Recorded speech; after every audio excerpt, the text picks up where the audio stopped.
Okay, here we are. We're out in the cab with my '89 Toyota pickup. I'm on crit of the conductor side, and I have the gram white apart.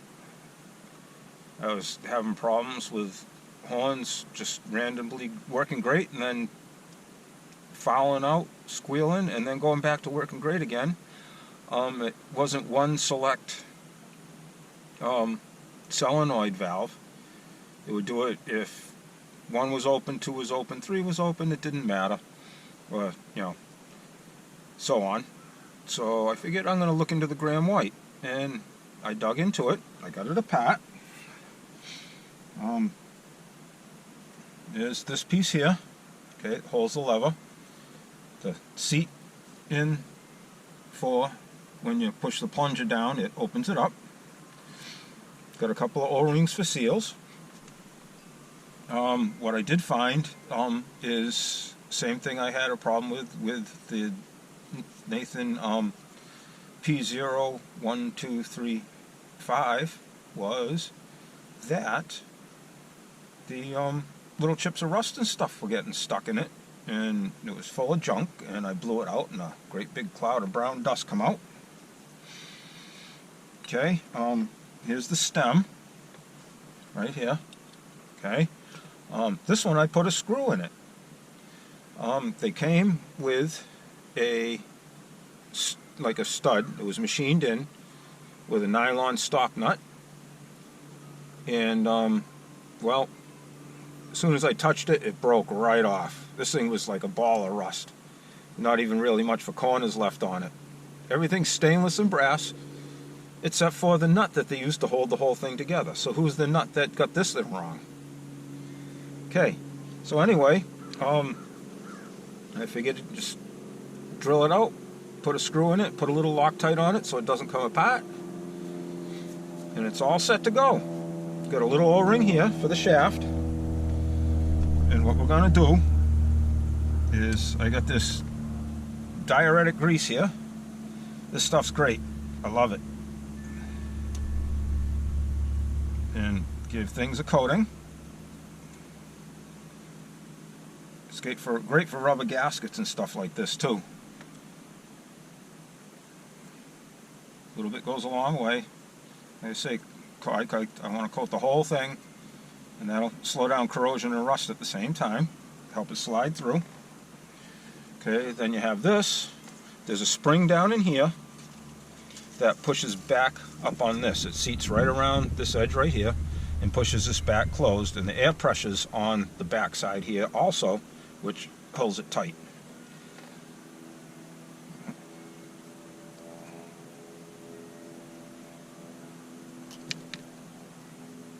Okay, a little bit on there.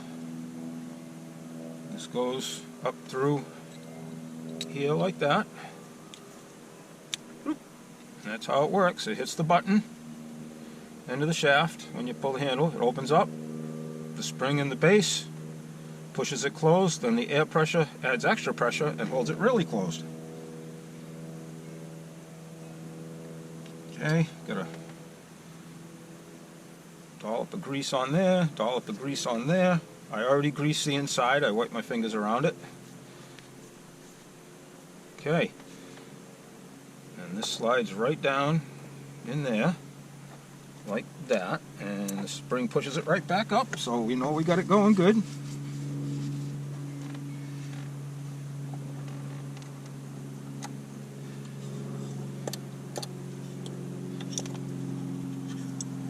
It was pretty stuck in there when I pulled the bolts out,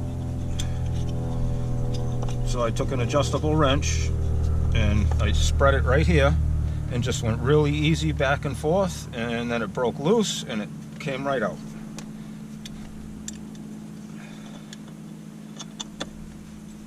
One thing I do know about these valves, if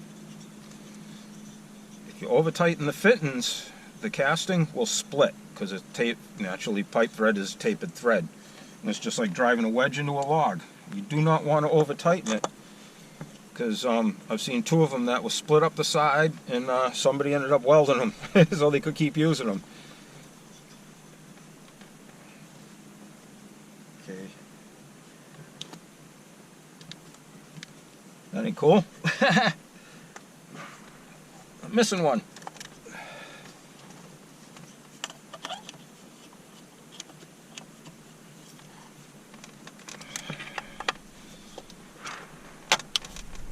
Okay. I had it. Roll down the back. Hang on, put the seat forward here.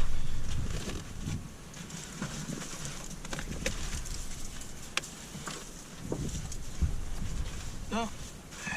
It's in here somewhere. I ain't gonna make you wait while I find it. But here's how I broke it loose. I used an adjustable wrench, and I just went right on here like this, and went just gently back and forth, and it loosened it up, and it slid right out.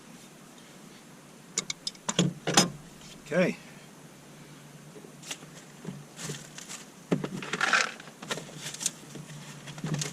I got a handle. I just don't know what my grandson did with it. He was playing with it. You got a monster truck locomotive.